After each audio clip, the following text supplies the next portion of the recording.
দর্শক শ্রোতা ভাই বোন, আমাদের জীবনে এমন কিছু সময় আসে যখন দেয়ালে পিঠ থেকে যায়, যখন আমাদের নির্দিষ্ট চাওয়া পূরণ করা ছাড়া আর বিকল্প কোনো পথ সামনে খোলা থাকে না।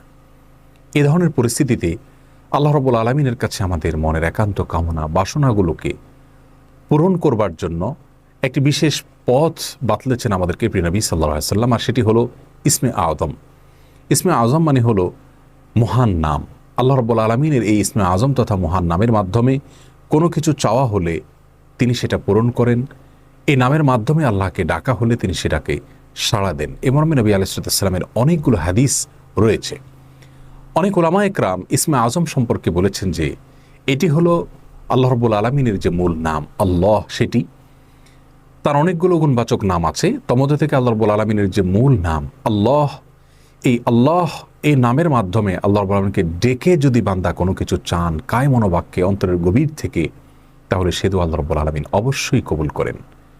এজন্য কোনো কিছু আল্লাহ রাব্বুল আলামিনের কাছে চাওয়ার আগে যদি আল্লাহ বলে ডেকে ভালোবাসা থেকে, আস্থা থেকে, ভরসা থেকে, কায় মনোবাক্যে দীনতাহীনতার সাথে আল্লাহকে ডেকে যদি কেউ দোয়া করেন, তাহলে সে দোয়া আল্লাহ রাব্বুল আলামিন ফিরিয়ে দেন না।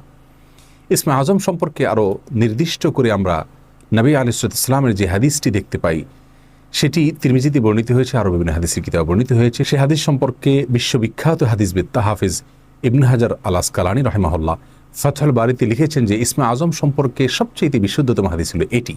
আর সেটি হলো এই যে বুরায়দা রাদিয়াল্লাহু আনহু বর্ণনা করেছেন, এক ব্যক্তি নামাজের মধ্যে একবার কিছু বাক্য বলে উঠলেন। নবী সাল্লাল্লাহু আলাইহি সাল্লাম তার কথাগুলো শুনলেন।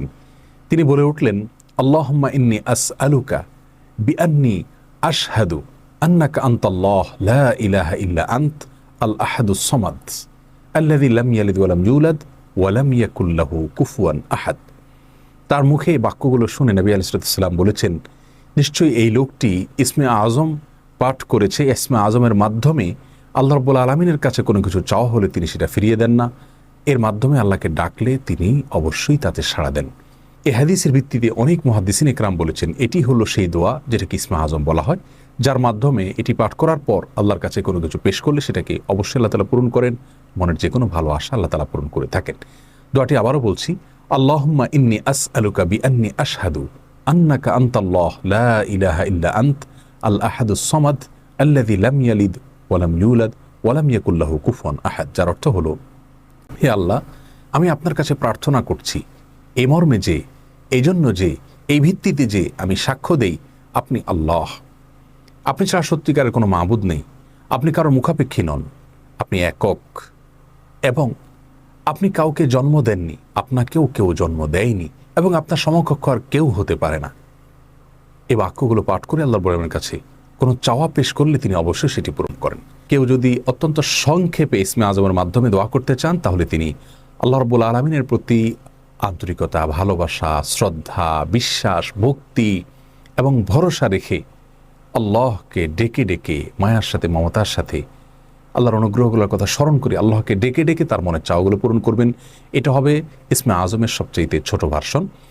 আর যদি কারোর হাতে সময় থাকে, তাহলে তিনি ইসমে আযমের যে দোয়াটি আমরা কথা বলেছি, আল্লাহুম্মা ইন্নী আসআলুকা বিআন্নী আশহাদু আন্নাকা আনতাল্লাহ লা ইলাহা ইল্লা আনত আল আহাদুস সামাদ আল্লাযী লাম ইয়ালিদ ওয়া লাম ইউলাদ ওয়া লাম ইয়াকুল লাহু কুফুয়ান আহাদ। এই দোয়াটা তিনি পাঠ করবেন, করে আল্লাহর কাছে তার চাওয়া পেশ করবেন। জীবনের কঠিন মুহূর্তগুলোতে বিশেষ করে এই ইসমে আযম পাঠ করে আল্লাহর বাবার কাছে দোয়া করব, সেটা অবশ্যই আল্লাহ তাআলা কবুল করবেন যদি দোয়ার মৌলিক শর্তগুলো আমরা পূরণ করে থাকি। হালাল বক্ষণ করা, কায় মনোবাক্যে দোয়া করা এবং দোয়ার ক্ষেত্রে আন্তরিকতা এবং ঐকান্তিকতা থাকা, এই বিষয়গুলোকে যদি খেয়াল করে আমরা দোয়া করি, ইনশাআল্লাহ বিইذনিল্লাহ আল্লাহ তাআলা আমাদের সে দোয়া পূরণ করবেন।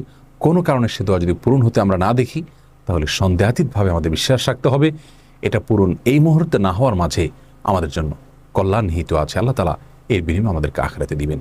এছাড়াও দোয়া ইউনূসের মাধ্যমে লা ইলাহা ইল্লা আনতা সুবহানাকা ইন্নী কুনতু মিনাজ জালিমিন, এটা পাঠ করেও যদি কেউ দোয়া করেন, তার মাধ্যমে আল্লাহর বর্ণনা দোয়া কবুল করেন। এবং হাদিস বর্ণিত হয়েছে, আল্লাহ তাআলা আমাদের সবাইকে ইসমে আযমের মাধ্যমে আল্লাহর কাছে জীবনের কঠিন মুহূর্তগুলোতে দোয়া পেশ করার তৌফিক দান করুন। আসসালামু আলাইকুম ওয়া রাহমাতুল্লাহি